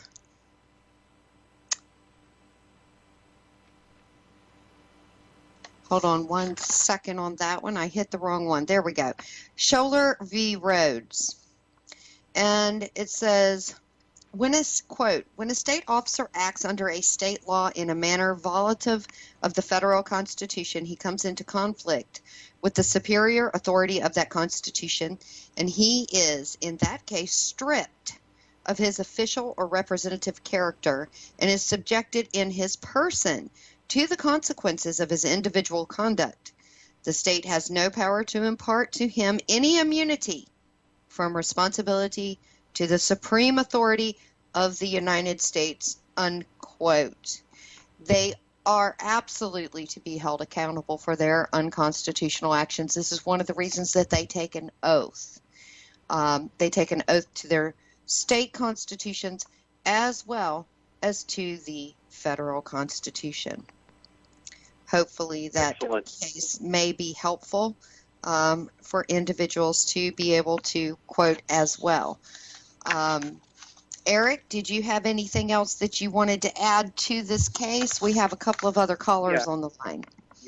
Yep, I'm going to make it brief because I know we're coming up against it. So, but I want where Johnny B is going to go to a place now, and I wanted to explain people why. At the Courtroom Observers, when we request a phone blitz, which is lay up as many phone calls as we can upon the corrupt court and the sheriff's office, be firm, be polite. One of the players that we always include calling is the Vicar General. That's V-I-C-A-R, next word general. Let me just read you quick the definition of the word vicar. This is out of the American Heritage Dictionary. A priest of a parish who receives a stipend or salary from a layman or religious corporation responsible for appropriating the principal revenues. Let me translate that for you. He's the Vatican tax collector. He's the guy who the court appoints. Yeah, okay. He runs the courts and all your political officials, regardless of what party or office they hold. They all answer to the Vicar General. It's a real. Type it in, and in Tampa it's Bob Morris, and Hartford, Connecticut, Stephen Bogoslawski, and in Salt Lake City it's Colin Burkham-Shaw, and I believe in Denver, Colorado, Randy Dollins. Am I right, Johnny? Or who is the Vicar General? Because we always include the Vicar General to call and say, look, we know you're the big cheese. We know you have power over the courts. We want the Constitution that's respected. We want our natural rights here. If you're a man of God, Mr. Vicar General, you claim to be a man of the cloth. Let's do the godly and just and honest and righteous thing and set Mr. Curry free. That's what I would recommend saying to the Vicar General. And who is it, and what is his number, Johnny? What I've found online is the very Reverend Giovanni Capucci. Ah. And that's what the Archdiocese. That's what the Archdiocese of Denver. We can't find any information on Mesa County. So that'll be Denver. It will be. There's not a Vicar General in every small town, but there's a Vicar General in every decent-sized small, medium, and large cities. So spell his last name for the callers. This is the Vicar General of most of Colorado. In the western states, there's usually one vicar in the main city. There might be some out in Fort Collins or something like that. But give us Giovanni. How do you spell his last name? They got him right from Rome. C is in Charlie. A is in Alpha. P is in Paul. U, umbrella. CC, that's Charlie, Charlie. Igloo, I. C-A-P-U-C-C-I, Capucci. Okay. Good work, Johnny. That's great. And so I would encourage anybody who wants to call on behalf of Steve Curry. And the reason that I think it's really important, we have to help Steve Curry. as much, if not more, than we'd help anybody else, because I really, and I don't say this lightly, he's in the category of a super patriot. He's in the category with a Ron Paul or a Russell Means or a Larry Pickney. He's world class. This guy is, and this is absolute persecution of a patriot because of where he stands politically, which is on natural and common law. He's a senior statesman of our movement, people. So I really highly recommend. And I know Mr. Curry. Spent many hours on the phone with him. He's a phenomenal man, and I really encourage. Now, if people want to go to courtroomobservers.com, it's not up there now, but we're in the next hopefully 48 hours. We're going to craft a habeas corpus for Steve Curry, and a habeas corpus means show me the body. It's a lawful command to release somebody from incarceration if they're being held unlawfully. And I think Johnny B's made clear the case that Steve Curry is being held unlawfully, and it's absolutely because he's an awesome patriot and a great man, and he's being punished for his politics. They held Stephen Dean without bail for touching a gun once at a shooting range. He was facing 50 years in prison, and the government said we need to hold him because of his political beliefs. He's a patriot. He belongs to these organizations that want common law. It was all baloney, and they had to end up releasing him. So it's a tough battle along the way, but we will win the war in the end. And I wanted to thank Tom for allowing this information to come out and letting us, vet this on his show, because this is really going to help Steve Curry. People can get involved. And if we can, we're going to do our best in the next few days to get a habeas corpus. I hope you know. I know Steve personally. Good. Okay, Steve. We spent some time out at the Bundy Ranch. He was in my hotel room. We've sat and we've had many a conversation. And I'm sure those were. I would like to be a fly on the wall for that conversation. Now, the habeas corpus, we're going to try to have it in a PDF that people can download, print out on their printer, and then sign their name to it, requiring that Steve be released immediately. There's no risk to the person sending in the habeas corpus. Spend 50 cents on a stamp and help a patriot. If you can't spend $50 and help a guy like Steve Curry, I got to tell you, you don't deserve to be free, really. And this is an easy one. And it's a great way for y'all to learn how to do a habeas corpus, what's involved. It's going to be real simple, one page. I try to just cram it all into one page, real simple. I, Eric, the living man, require the release of Steve Curry immediately. He's being held unlawfully. Failure to honor this habeas corpus within 3 to 5 days means default. Default requires remedy, $1 silver per second for duration of trespass. And failure to honor this within 5 days of its tender will be proof of evidence by acquiescence that Steve is injured by government agents operating under color of law and exceeding their jurisdiction. And it's real simple, and we're just going to all send that in to the judge. We're going to send it to the sheriff.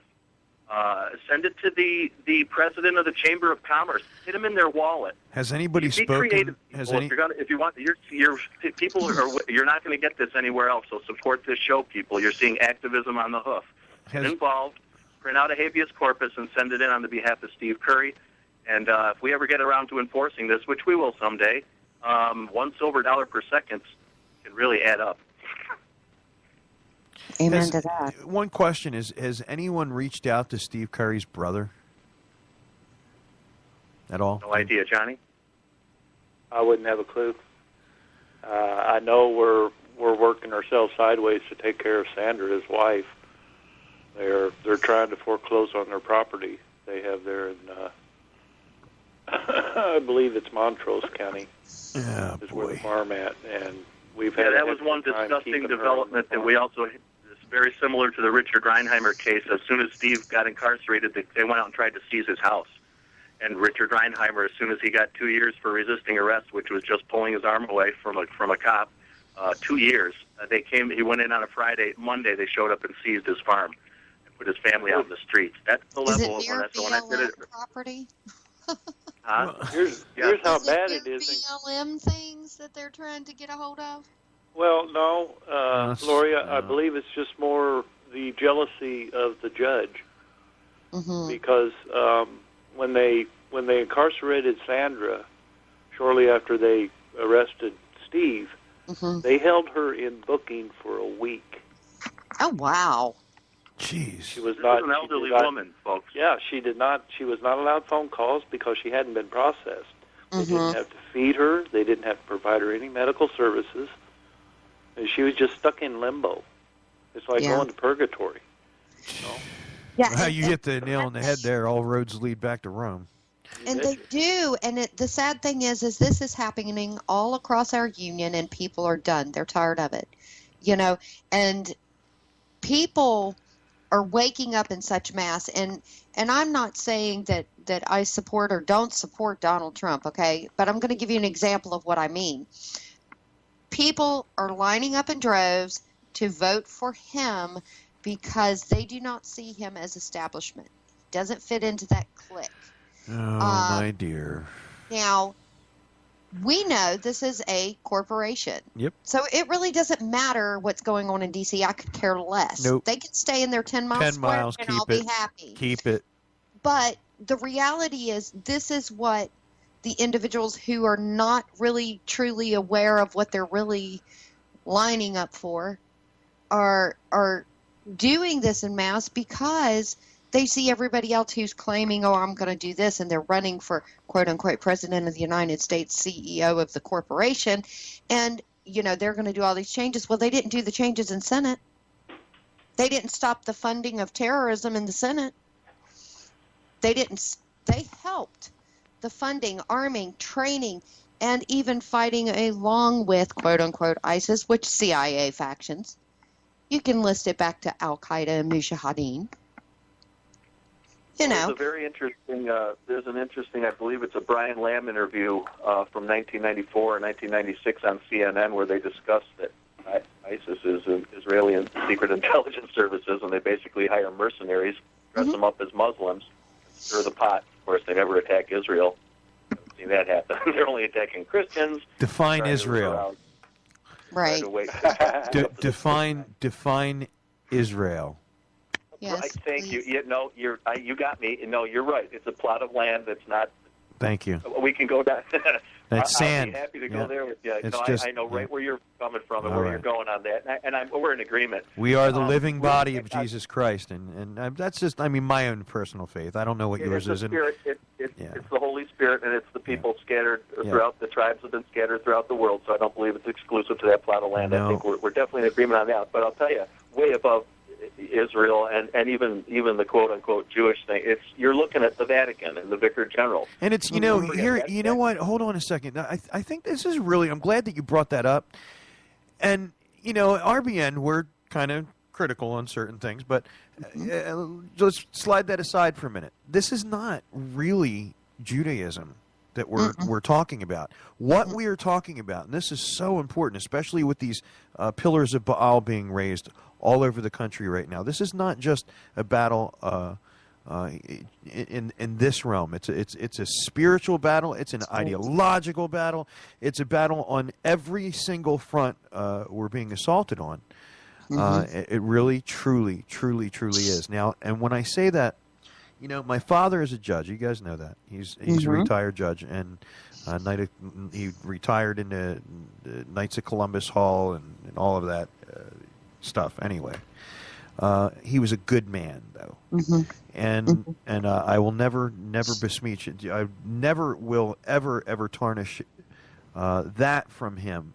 He was a believer, and here is the problem with Freemasonry, with the so-called Illuminati. This is Luciferianism. And if you trace this back, even to the ones that some people call Judaism today, there's Judaism of the Torah, and then there is the Babylonian Talmud. Right. That Talmud that came out of Babylon had nothing to do with the God of Abraham. That's right. I've often said if we had real Jews, if they were worshiping a creator God and doing right by their neighbor and building a better society, we wouldn't have the real problem. We have the synagogue of Satan. Didn't it say that? We're always told that the promised land would be delivered unto them, not that they would have to fight to take it. Right. Right. Literally, where's God? Hello? No, another Moab missile. Come on, more bombs for Jesus is getting old. Right. And you know, people, once again, the practical, one of the good things about doing the Courtroom Observers was I learned where the real practical local application of the power is going. You know, it wasn't, I don't see it going to APAC. I mean, I know they're powerful in the Yeah, they're powerful. But I see it. What I found was this, Tom. I got into court and I saw, guess who was being appointed over everything from multi-million-dollar upstate New York estates that came out of the Eastman Kodak money, estates that went into testate or into the public administrator, children seized from their parents by CPS for stupid things like, you know, a little cannabis or not enough toilet paper. I know a guy personally, his Social Security settlement. Guess who's being appointed by the court, by the judges, over all these matters? Catholic charities managed by, surprise, surprise, guess who? The Vicar General. The Vicar General. So the Catholic charities gets tens of millions of dollars in tax money. Every diocese gets it. So they're getting it from the taxpayer, and they're getting it by the court appointing their organization. I mean, they are truly the tax collector for the Vatican. And property taxes don't go to your community. The communities are awash in assets. They bury their assets. If anybody wants to really see how well off their communities are, you know, they'll complain every year they're broke on their budget. Oh yeah. But as for the CAFR, the Golden CAFR, Comprehensive Annual Financial Report. And that's the Golden CAFR. Yes. So, and that's where they hide their money and their assets, and they like to buy, you know, fleets of new vehicles and give their corporate buddies the contracts to do it. So when they retire from their public office, there's a nice cushy job waiting for them from the people who they gave contracts to when they were in public office. You see, that's why there's this cycle in and out of government.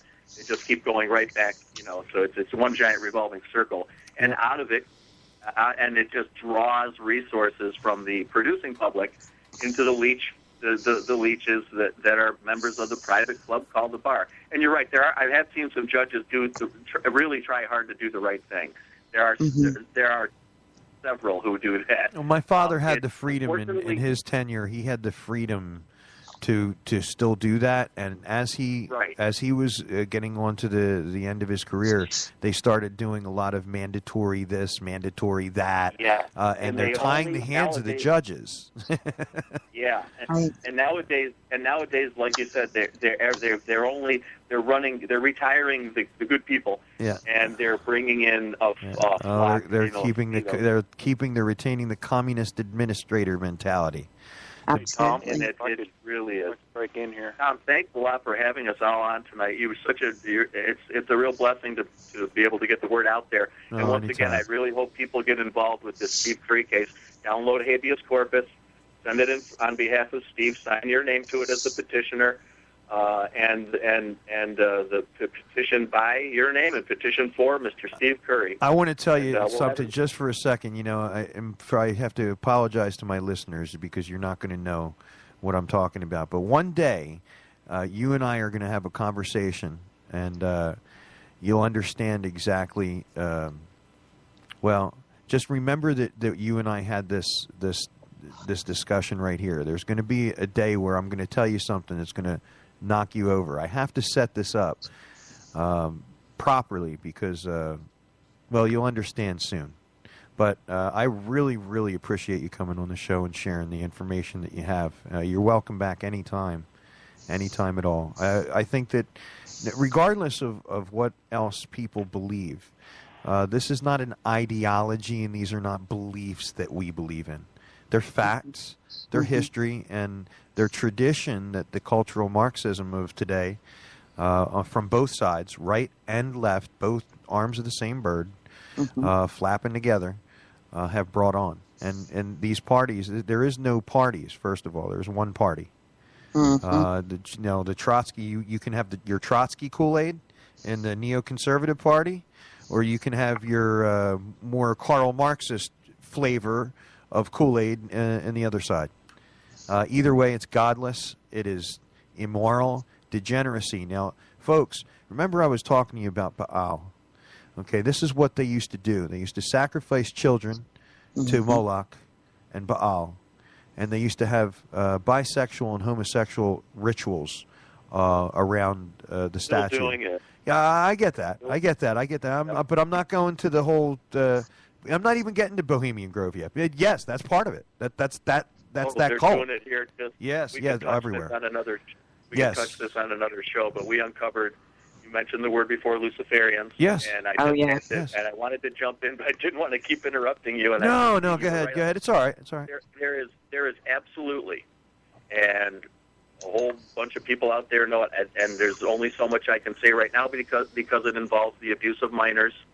But there is a major ring of Luciferians that run the local government and banking establishment, real estate companies at the highest level here in Western New York, and it's absolutely evil. So this is why I'm really hoping that people will kind of get out of their catharsis if they're still kind of in a comfort zone. I implore people to realize there is some serious evil that's ingrained in your local government. Stop looking to the Washington, D.C. Oh yeah, you don't have to go far. Stop looking in Washington. Even Supreme Court decisions are being ignored in the local courts. I've watched it happen. I look at the federal government today like a spill, and you have to get into your local community and you have to wring it out and just because that's what it is. It's an infection that goes right down into the municipality. If they're accepting federal funds for anything, they're covered by the administrative procedures, by the way. Yeah, and they're accepting federal funds for everything. And I can easily make the case, and I'll do it any time, that the tyranny of the local is far worse than even the tyranny of the federal right now. Yes. Yeah. And on that note, I want to say this, because this goes right along with it. Perry versus United States, 204 U.S. 330 and 358. Quote, I do not understand the government to contend that it is any less bound by the obligation than a private individual would be. It is not the function of our government to keep the citizen from falling into error. It is the function of the citizen to keep the government from falling into error. Booyah! Hey, Tom, am I still on? Yes, sir. Yeah, I've got an avenue for the folks that don't want to step in harm's way. Okay. Expose themselves to the court and the corruption. Okay. There's a new organization just started up week before last, and they're moving on an end around to come into the the political districts and sequester our control back over our government. And what is this? What is the name of this? If I could offer the website, Sure, all go the ahead. information's on the site. It's AmericaAgain.net. And keep an open mind. The man is very Christian. He is on a mission from God, I'm sure. Hey, we need more people like that. We were founded as a Christian nation. That shouldn't be offensive. Can I just second that motion? I wanted to second the motion. AmericaAgain.net, and they're solid. They've got a decent plan. The only thing I would add to their plan is if you're going to get together and have meetings, do it down at the courthouse, because that's fertile ground for finding new patriots and people. Sure. Everybody there is seeking liberty and being persecuted. The flies on the walls that will actually be in that room, maybe they'll learn something. Right. Folks, Ta-da. thank you for sharing your evening with us and our listeners. God bless all of you. And Lorri, thank you. Thank you. You all have a wonderful evening. I apologize to the callers we were not able to get to tonight. Sorry about However, that, folks. please That's my fault. listen next. Please listen next, and hopefully we'll be able to get to your call next time. We will. I promise. God bless y'all. God bless. Bye. Thanks, guys. Bye.